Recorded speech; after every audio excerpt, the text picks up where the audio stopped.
क्या हुआ अर्जुन, क्यों रो रहे हो? बताओ तो सही। समझ गई, बस इतनी सी ही बात से हताश हो गए? नहीं माँ, मुझसे अब नहीं होगा। मैंने ना जाने कौन सा अपराध किया जो मुझे ये बेबसी झेलनी पड़ रही है। अरे बेटा, तुम हिम्मत तो करो। बेटा, मुश्किल है पर इतना भी नहीं कि तू कर ना सके। दूर है मंजिल पर इतना भी नहीं कि तू पा ना सके। बेटा, एक दिन तुम्हारा भी नाम होगा, तुम्हारा भी सत्कार होगा। तुम आगे चलो तो सही। नहीं माँ, मुझे छोड़ दो। मेरे जैसा शारीरिक दुर्बल इंसान क्या ही कर सकता है।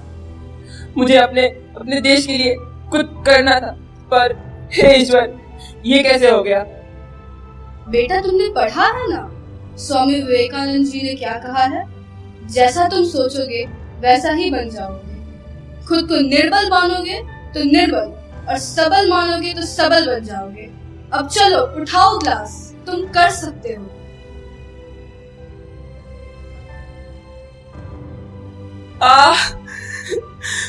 नहीं हो रहा है माँ, मैं हार गया। बेटा सुनो, हमारे देश में ऐसे अनेक महान व्यक्ति हैं जिन्होंने अपनी शारीरिक दुर्बलता के बावजूद भारत का मान बढ़ा के देश का नाम रोशन किया है।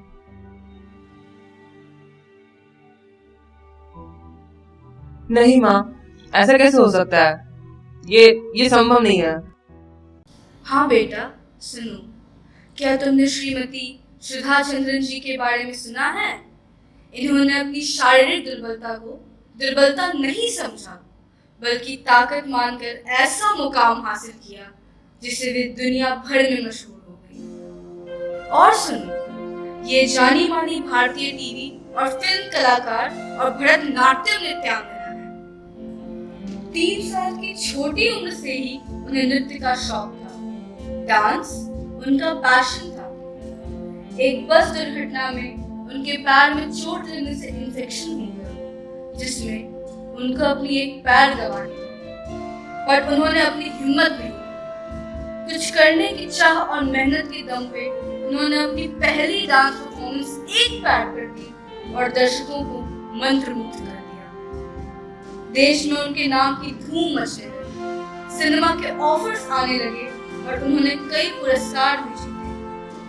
सुधा चंद्रन जी अपनी हिम्मत से आज दिव्यांग होने के बावजूद भी एक जानी मानी हस्ती है। ऐसी ही एक और जानी मानी हस्ती के बारे में सुनो, रविंद्र जैन जी। इनकी प्रेरणादायी कहानी से न जाने कितने लोगों ने प्रेरणा ली है, जिन्होंने अपनी दृढ़ इच्छा शक्ति से संगीत की दुनिया में अपना नाम सुनहरे अक्षरों में लिखवा दिया।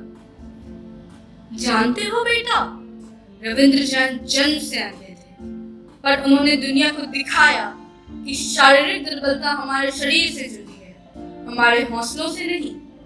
अंधे होने के बाद भी उन्होंने हिम्मत नहीं हारी और फिल्म जगत के संगीत में अपना नाम सुनहरे अक्षरों में लिखवा गए। उन्होंने अपनी जिंदगी में कई कठिनाइयों का सामना करके फर्श से अर्श तक का सफर तय किया। बेटा, एक बात कही गई है, जो मिल गया उसे खोया नहीं करते। उन्हें मिलती है सफलता जो वक्त और हालात पे रोया नहीं करते। ऐसे व्यक्ति जिनकी आंखों में रोशनी ना होने के बावजूद उन्होंने अपने मधुरम संगीत से दुनिया को रोशन कर दिया। अब बताओ बेटा, क्या तुम अब भी सोचते हो कि तुम कमजोर हो? तुम कर सकते हो। मैं करूंगा माँ, मैं करूंगा माँ। नहीं हो रहा माँ, मेरे साथ ऐसा क्यों? तुम्हारे साथ? सुनो, एक ऐसी महान शख्सियत जो हमारे भारत देश के लिए मिसाल बन गए, आनंदन गुणासेकरन जी, जिनका एक पैर एलओसी पर इलाज के दौरान जख्मी हुआ। उन्हें अपने पैर खो दिए। बेटा सुनो मेरी, जिंदगी जिंदा दिली का नाम है। मुर्दा दिल क्या खाक जिया करते हैं? अपने बाएं पैर गंवाने के बाद भी उन्होंने जिंदगी से हार नहीं मानी और रनिंग शुरू की। पता है, उन्हें ब्लेड रनर के नाम से जानते हैं। उन्होंने वर्ल्ड मिलिट्री गेम्स में हैट्रिक गोल्ड मेडल्स जीत के अपने देश का परचम लहराए। मैं करूंगा माँ, मैं करूंगा।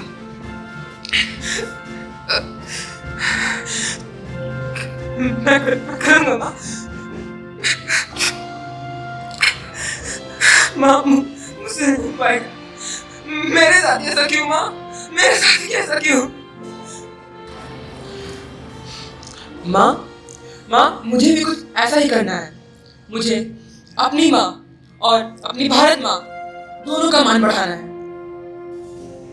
वाह, ये हुई ना बात।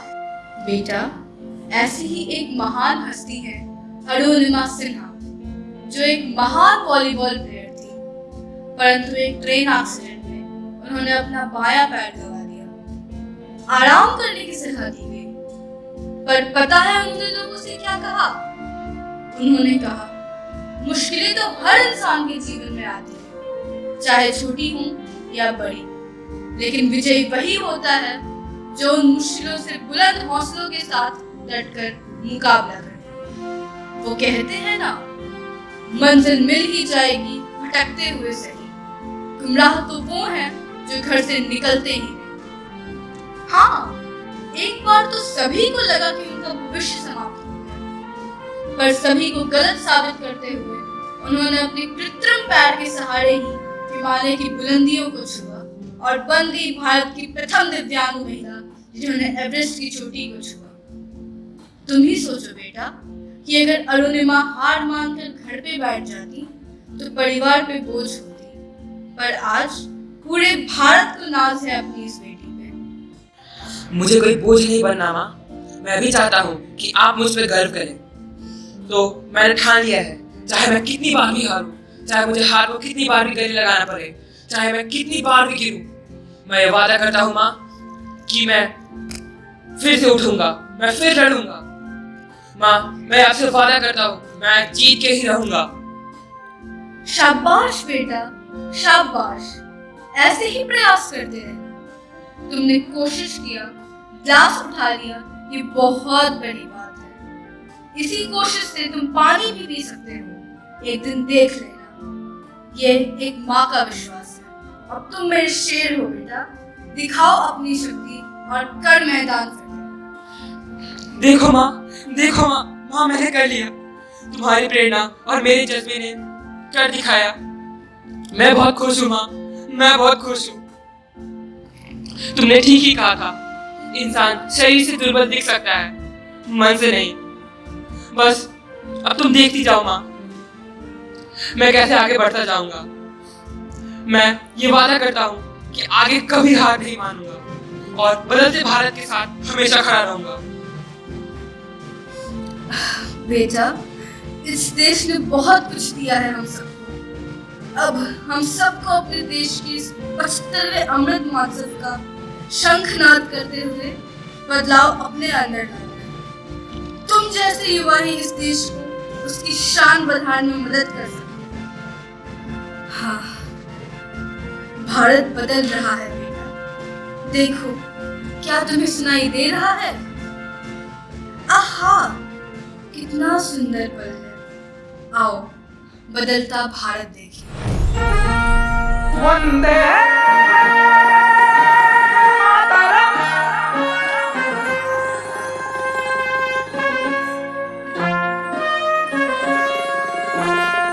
वंदे मातरम। इस रास्ते कोई मोड़ नहीं, मेहनत का कोई तोड़ नहीं। हाँ मान ले, गर ठान ले, मेरे भारत का कोई जोड़ नहीं। एक उछाल में अंबर छू लिया, एक जिद की प्यास में समंदर पी लिया। बूंद बूंद पसीने निखरती जिंदगी। आपका पसीना हर देश की करोड़ों बेटियों की प्रेरणा बन गया। गर्व से भरे सीने को करती बंदगी। एक पल में मानो जैसे एक जन्म जी लिया। ये है बदलता भारत, नए हौसलों का